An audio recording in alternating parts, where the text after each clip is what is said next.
با عرض سلام خدمت خانواده بزرگ استاد آنلاین. دوستان عزیز، ما این جلسه میخوایم درسمون را در خصوص حقوق مدنی 7 آغاز کنیم. ببینید دوستان، ما در درس حقوق مدنی 6 اون سرفصل ها و اون عقودی که در کتاب درس های از عقود معین جلد اول کتاب های دکتر کاتوزیان درس های از عقود معین جلد اول بررسی شده بود را مورد مطالعه قرار دادیم. البته غیر از اون مواردی که ایشون در کتاب درس های از عقود معین جلد اول گفتند، عقود دیگری را هم ما در قسمت حقوق مدنی 6 مطالعه کردیم که اینها مرتبط بودن با بحث حقوق مدنی 6.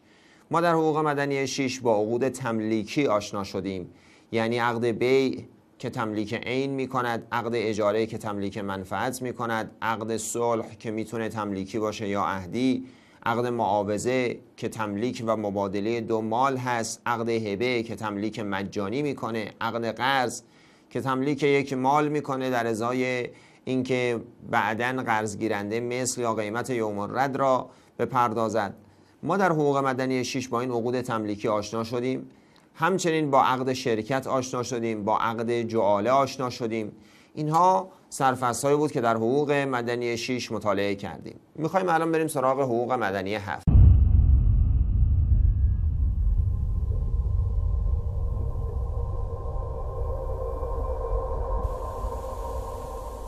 تفاوت عاریه با ودیعه رو ببینیم. ودیعه اذن دادن به دیگری برای حفاظت از ماله، نه استفاده از مال. اما در عاریه اذن دادن به دیگری برای استفاده از مال هست. در ودیعه اصلا موضوع عقد حفاظت و امانت سپاری مال هست، اما در عاریه موضوع عقد استفاده است.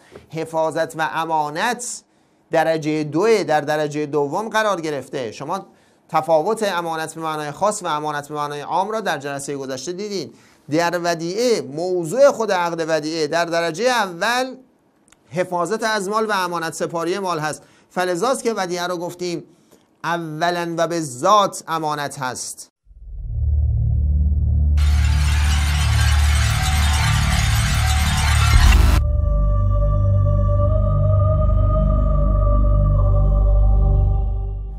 من محیل که باید پولی به شما بدم، میام به جای اینکه خودم پول به شما بدم، شما محتال را میفرستم سراغ شخص ثالث تا برید و این پول را از شخص ثالث بگیرید.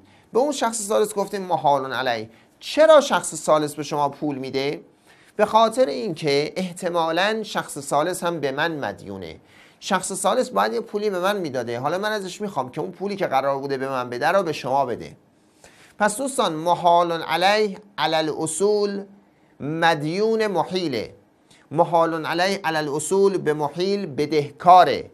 این که میگه محال علیه علی الاصول به محیل بدهکار هست، محال علیه علی الاصول به محیل مدیون هست، نتیجه میشه این که آقا قبول عقد حواله توسط محال علیه، قبول عقد حواله توسط محال علیه اماره است بر مدیونیت محال علیه.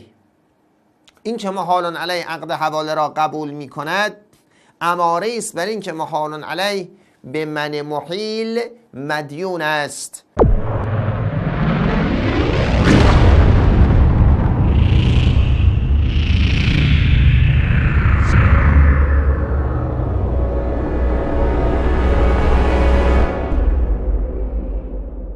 ما در واقع بحث مدنی 7 را همینجا به پایان میرسونیم. خسته نباشین دوستان، تا مدنی بعدی که مدنی 8 هست، بحث اقسام شفعه، وصیت و ارث. خسته نباشین. شما عزیزان رو به خدای بزرگ و مهربان میسپارم. در پناه خداوند متعال باشید.